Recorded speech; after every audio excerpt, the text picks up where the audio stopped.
بسم اللہ الرحمن الرحیم نحمده ونصلی علی رسولہ الکریم اما بعد۔ سیرت النبی صلی اللہ علیہ وسلم کے مدنی دور کا درس نمبر 190 آخری ایام میں رسول اللہ صلی اللہ علیہ وسلم کی وصیتوں سے متعلق ہے۔ آپ صلی اللہ علیہ وسلم وفات سے 5 دن قبل مسجد نبوی تشریف لائے اور ممبر پر بیٹھ کر آپ صلی اللہ علیہ وسلم نے 2 باتوں کی تلقین فرمائی۔ پہلی بات آپ صلی اللہ علیہ وسلم نے ارشاد فرمائی کہ میرے بعد میری قبر کو میلے کی جگہ نہ بنانا، اور پھر آپ صلی اللہ علیہ وسلم نے فرمایا قاتل اللہ الیہود والنصارى اتخذوا قبور انبیائہم مساجدا، اللہ تعالیٰ یہود و نصارہ کو تباہ کرے، انہوں نے انبیاء کرام علیہم الصلاۃ کی قبروں کو سجدگاہ بنا لیا۔ دوسرے نمبر پر آپ صلی اللہ علیہ وسلم نے ارشاد فرمایا اوصیکم بالانصار، لوگوں میں تمہیں انصار کے بارے میں وصیت کرتا ہوں، وہ میرے مخلص ساتھی اور ہمراز ہے، ان پر جو حق تھا انہوں نے پورا کر دیا، اب ان کا حق باقی ہے، ان میں سے جو نیک ہو ان کی قدر کرنا اور جو برا ہو اسے درگزر کرنا۔ یعنی انصار کے ساتھ آپ نے اچھے سلوک کرنے کی وصیت فرمائی کہ انصار کے لوگوں کے ساتھ اچھا سلوک کرتے رہنا، لوگ زیادہ ہوتے رہیں گے اور انصار کم ہوتے رہیں گے، ان سے درگزر کا معاملہ رکھنا۔ اصل میں رسول اللہ صلی اللہ علیہ وسلم کو انصار کے غمگین ہونے کی خبر پہنچ چکی تھی، کیونکہ وہ سوچ رہے تھے کہ آپ علیہ السلام کے بعد ہمارا کیا بنے گا، اس لیے آپ علیہ السلام نے ان کے بارے میں یہ وصیت فرمائی کہ ان کے ساتھ اچھا سلوک کرنا۔ غور کیا جائے 2 وصیتیں آپ صلی اللہ علیہ وسلم نے فرمائی، ایک وصیت عقیدے کی اصلاح سے متعلق ہے جبکہ دوسری معاشرت کی اصلاح سے متعلق ہے، یعنی حقوق اللہ اور حقوق العباد دونوں صحیح طور پر ادا کرو، اللہ کا حق بھی ادا کرو، عبادت صرف اللہ کی کرو، لوگوں کے حقوق بھی ادا کرو، لوگوں کے ساتھ حسن سلوک کرو۔ چنانچہ وفات سے 5 دن پہلے آپ صلی اللہ علیہ وسلم کی طبیعت جب زیادہ خراب ہو گئی، بخار کی شدت سے آپ صلی اللہ علیہ وسلم پر بے ہوشی طاری ہو گئی، پھر جب آپ علیہ السلام کو ہوش آیا تو فرمایا 7 مشکیزیں پانی لاؤ جن کے منہ نہ کھولے گئے ہو اور میرے اوپر بہا دو، شاید میں لوگوں کو وصیت کر سکوں۔ ام المؤمنین عائشہ صدیقہ رضی اللہ عنہا فرماتی ہے کہ پھر مشکیزیں آپ صلی اللہ علیہ وسلم پر بہانا شروع کر دیے گئے، یہاں تک کہ آپ صلی اللہ علیہ وسلم نے اشارے سے فرمایا کہ بس کرو۔ پھر آپ صلی اللہ علیہ وسلم لوگوں کی طرف تشریف لائے، ان کو نماز پڑھائی اور وعظ فرمایا۔ آپ صلی اللہ علیہ وسلم کے سر مبارک پر ایک کالی پٹی بندھی ہوئی تھی اور آپ صلی اللہ علیہ وسلم اپنے دونوں شانوں پر چادر اوڑھے ہوئے تھے۔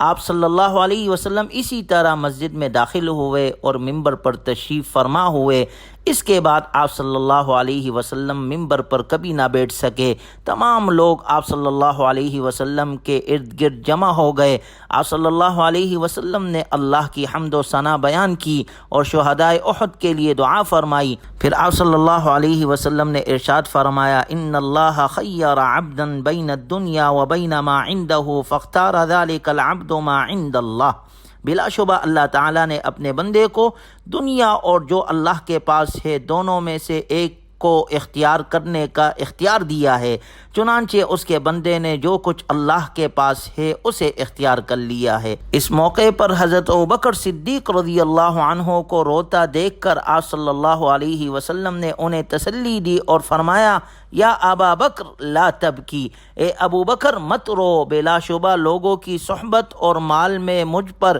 ابو بکر کا سب سے زیادہ احسان ہے، اگر میں اپنے امت میں سے کسی کو خلیل بناتا تو ابو بکر کو بناتا، لیکن اسلام کی اخوت اور مودت ہی کافی ہے، مسجد کی طرف کھلنے والے تمام دروازے بند کر دو، صرف ابو بکر رضی اللہ عنہ کا دروازہ باقی رہنے دو۔ ایک روایت میں آپ صلی اللہ علیہ وسلم نے فرمایا میرے علم میں صحابہ کرام رضی اللہ عنہم اجمعین میں ابو بکر رضی اللہ عنہ سے زیادہ افضل کوئی نہیں۔ حافظ ابن حجر رحمہ اللہ فرماتے ہیں کہ اس حدیث مبارکہ سے حضرت ابوبکر رضی اللہ عنہ کی خصوصی عظمت آشکارا ہو رہی ہے۔ اس میں یہ مضبوط اشارہ ہے کہ حضرت ابوبکر رضی اللہ عنہ ہی خلافت کے مستحق ہے، اس بنا پر بھی ابو بکر رضی اللہ عنہ کی خلافت ثابت ہوتی ہے کہ آپ صلی اللہ علیہ وسلم نے اپنی زندگی کے آخر میں یہ بات ایک ایسے وقت ارشاد فرمائی جب آپ صلی اللہ علیہ وسلم نے صرف ابو بکر رضی اللہ عنہ ہی کو امام بنانے پر اصرار کیا۔ بعض حضرات نے دروازے کو خلافت اور بند کرنے کو اس کی طلب سے تعبیر کیا ہے، گویا آپ نے فرمایا ابو بکر رضی اللہ عنہ کے علاوہ کوئی خلافت کا مطالبہ بھی نہ کرے۔ چنانچہ شدید بیماری کے باوجود رسول اللہ صلی اللہ علیہ وسلم کی یہی خواہش رہی کہ آپ صلی اللہ علیہ وسلم نماز میں مسلمانوں کی امامت کرائے،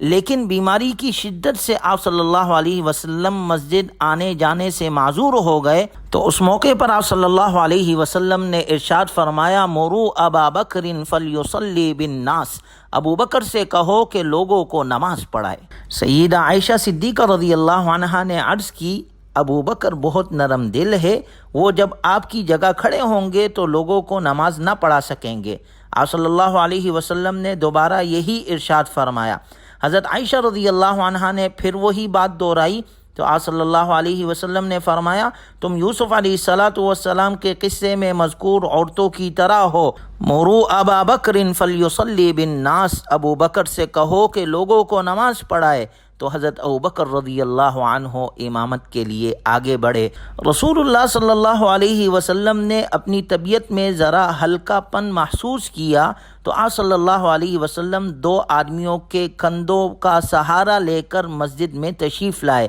مگر تکلیف کی وجہ سے آپ صلی اللہ علیہ وسلم کے قدم مبارک زمین پر جم نہیں پا رہے تھے، بلکہ تکلیف کے سبب قدم مبارک گویا گھسیٹتے جا رہے تھے۔ اس وقت حضرت ابوبکر رضی اللہ عنہ نے پیچھے ہٹنا چاہا، لیکن رسول اللہ صلی اللہ علیہ وسلم نے انہیں اشارے سے اپنی جگہ کھڑے رہنے کا حکم دیا۔ پھر آپ علیہ السلام کو حضرت ابوبکر رضی اللہ عنہ کے پہلو میں لایا گیا تو آپ صلی اللہ علیہ وسلم تشریف فرما ہو گئے۔ اعمش سے پوچھا گیا کیا رسول اللہ صلی اللہ علیہ وسلم نماز پڑھا رہے تھے؟ اور حضرت ابوبکر رضی اللہ عنہ آپ صلی اللہ علیہ وسلم کی اقتداء میں نماز پڑھ رہے تھے اور لوگ ابوبکر رضی اللہ عنہ کی اقتداء کر رہے تھے، تو انہوں نے سر ہلا کر کہا ہاں۔ ام المؤمنین حضرت عائشہ صدیقہ رضی اللہ عنہا سے منقول ہے کہ نبی صلی اللہ علیہ وسلم نے اپنے مرض الوفات میں حضرت ابوبکر رضی اللہ عنہ کے پیچھے بیٹھ کر نماز پڑھی۔ رسول اللہ صلی اللہ علیہ وسلم نے حضرت ابوبکر رضی اللہ عنہ کو نماز میں سب صحابہ کرام رضی اللہ عنہم اجمعین کا امام مقرر فرمایا، جو اسلام کے عملی ارکان میں سب سے اہم اور بڑا رکن ہے۔ شیخ ابو الحسن اشعری رحمہ اللہ فرماتے ہیں کہ رسول اللہ صلی اللہ علیہ وسلم کا حضرت ابوبکر رضی اللہ عنہ کو مقدم فرمانا دین اسلام کا بدیہی اور یقینی امر ہے۔ یہ اس بات کی بھی دلیل ہے کہ حضرت ابوبکر رضی اللہ عنہ تمام صحابہ کرام رضی اللہ عنہم اجمعین میں سب سے بڑے عالم اور قاری قرآن تھے، کیونکہ حدیث مبارکہ میں آپ صلی اللہ علیہ وسلم نے فرمایا لوگوں کی امامت وہ شخص کرائے جو ان میں سے بڑا قاری قرآن ہو، اگر وہ قرات میں برابر ہو تو پھر وہ جو ان میں سنت کا بڑا عالم ہو، اگر وہ سنت کے علم میں بھی برابر ہو تو پھر جو ان میں سے عمر میں بڑا ہو، اگر وہ عمر میں بھی برابر ہو تو پھر جو ان میں سے پہلے اسلام لایا ہو۔ حافظ ابن کثیر رحمہ اللہ کہتے ہیں کہ امام اشعری رحمہ اللہ کی یہ بات سونے کے پانی سے لکھنے کے قابل ہے، کیونکہ حضرت ابوبکر رضی اللہ عنہ میں تو یہ تمام صفات بدرجہ اتم موجود تھی۔ رسول اللہ صلی اللہ علیہ وسلم کا ان کے پیچھے نماز پڑھنا یہ حضرت ابوبکر رضی اللہ عنہ کی فضیلت اور عظمت کو ظاہر کرتا ہے، اور قرآن کریم میں اللہ کا ارشاد ثانی اثنین اذ ہما فی الغار، یہ آیت مبارکہ نبی صلی اللہ علیہ وسلم کے بعد حضرت ابوبکر رضی اللہ عنہ کے خلیفہ ہونے کی دلیل ہے، کیونکہ خلیفہ ہمیشہ وہی ہوتا ہے جو دوسرے نمبر پر ہو۔ ابو العباس احمد بن عمر رحمہ اللہ فرماتے ہیں حضرت ابوبکر رضی اللہ عنہ ثانی اثنین کے لقب کے مستحق اس لیے ٹھہرے کیونکہ نبی صلی اللہ علیہ وسلم کے بعد انہوں نے امور سلطنت کو ٹھیک اسی طرح جاری رکھا جس طرح رسول اللہ صلی اللہ علیہ وسلم نے چلایا تھا، اور وہ اس طرح کہ نبی صلی اللہ علیہ وسلم کے وفات کے بعد بیشتر عرب قبائل مرتد ہو گئے تھے۔ اسلام صرف مدینہ منورہ، مکہ مکرمہ اور قرب و جوارب میں رہ گیا تھا۔ اس وقت اس موقع پر ابو بکر صدیق رضی اللہ عنہ نے لوگوں کو پوری قوت کے ساتھ اسلام کی دعوت دی اور دین اسلام میں واپس نہ آنے پر ان کے خلاف اسی طرح جہاد کیا جس طرح رسول اللہ صلی اللہ علیہ وسلم نے منکرین اسلام کے ساتھ جنگیں لڑی تھی۔ اسی لحاظ سے ابو بکر رضی اللہ عنہ ثانی اثنین کے لقب کے مستحق ٹھہرے۔ صحیح مسلم شریف کے اندر رسول اللہ صلی اللہ علیہ وسلم کے خواب کا ذکر ہے کہ آپ صلی اللہ علیہ وسلم کو خواب میں 2 خلفاء دکھائے گئے جن کی خلافت عین منہج نبوی کے مطابق ہوگی اور وہ آپ علیہ السلام کے طریقے سے ذرہ برابر انحراف نہیں فرمائیں گے۔ آپ صلی اللہ علیہ وسلم فرماتے ہیں، میں سویا ہوا تھا، مجھے خواب میں دکھایا گیا کہ میں اپنے حوض سے پانی نکال کر لوگوں کو پلا رہا ہوں۔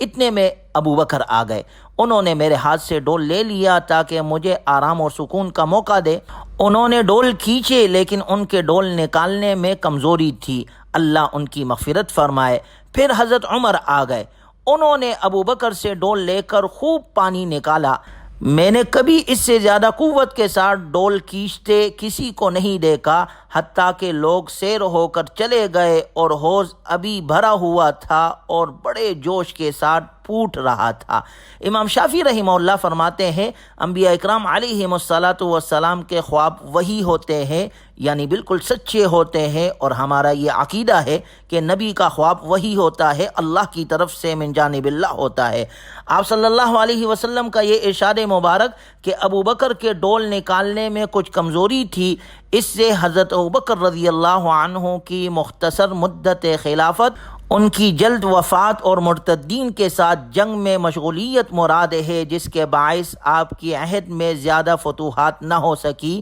اور 2.5 سال کا عرصہ آپ نے دور خلافت حضرت ابوبکر رضی اللہ عنہ نے گزارا، جبکہ حضرت عمر رضی اللہ عنہ کے طویل دور خلافت میں اسلامی مملکت کی حدود دور تک پھیلتی چلی گئی اور اسلام کو خوب تقویت ملی۔ 22 لاکھ مربع میل زمین اسلام کے زیر سائے حضرت عمر رضی اللہ عنہ کے دور میں آئی۔ اس کے بعد حضرت عثمان رضی اللہ عنہ کی خلافت اور اس کے بعد حضرت علی رضی اللہ عنہ کی خلافت ہے۔ ہم چاروں خلفاؤں کو مانتے ہیں اور چاروں کو اسی ترتیب پر مانتے ہیں جس ترتیب پر اللہ نے رکھا ہے۔ پہلے نمبر پر ابو بکر ہے، دوسرے پر عمر ہے، تیسرے پر عثمان اور چوتھے پر علی رضی اللہ عنہم اجمعین۔ ہم چاروں خلفاء کو برحق مانتے ہیں اور تمام صحابہ نبی کے صحابہ ہے۔ جس کو اللہ نے جو رتبہ دیا ہے ہم اسی رتبے پر اس کو رکھتے ہیں، نہ ہم کسی کے رتبے کو بڑھا سکتے ہیں اور نہ گھٹا سکتے ہیں۔ تمام صحابہ اکرام رضی اللہ عنہم اجمعین کے لیے اللہ کا اعلان ہے، رضی اللہ عنہم ورضوا عنہ، اللہ ان سے راضی، وہ اللہ سے راضی۔ لیکن اللہ کے ہاں مراتب ہے، جس طرح انبیاء کے بارے میں اللہ نے ذکر فرمایا تلک الرسل فضلنا بعضهم علی بعض، ہم نے بعض رسولوں کو بعض پر فضیلت عطا کی۔ ہمارے پیغمبر امام الانبیاء خاتم النبیین محبوب خدا ہے، جو مقام رسول اللہ صلی اللہ علیہ وسلم کا ہے وہ کسی اور نبی کو نہیں مل سکا۔ اسی طرح صحابہ میں بھی مراتب ہے، تمام صحابہ نبی کے صحابہ ہے، لیکن اللہ نے مراتب عطا کیے ہیں۔ ابو بکر رضی اللہ عنہ کو جو شان اللہ نے عطا کی وہ صحابہ میں پہلے نمبر پر ہے، اور پھر جو رسول اللہ صلی اللہ علیہ وسلم کی زندگی میں صحابہ کا امام بنے رسول اللہ صلی اللہ علیہ وسلم کی موجودگی میں، تو کیا وہ آپ علیہ السلام کے جانے کے بعد لوگوں کے امام بننے کے لائق نہیں؟ ایسا ہرگز نہیں، بلکہ وہی خلیفہ اول ہے اور ہمارا یہ ایمان ہے۔ چنانچہ اس کے بعد آپ علیہ السلام کے وفات سے 4 دن پہلے بروز جمعرات جب آپ علیہ السلام کی بیماری شدت اختیار کر گئی تو آپ علیہ السلام نے فرمایا قلم اور دوات لاؤ تاکہ میں تمہارے لیے وصیتیں لکھ دوں۔ آپ صلی اللہ علیہ وسلم نے سب سے اخیر میں 3 وصیتیں ارشاد فرمائی، جس کا ذکر انشاءاللہ اگلے درس میں کیا جائے گا۔ وآخر دعوانا ان الحمد للہ رب العالمین۔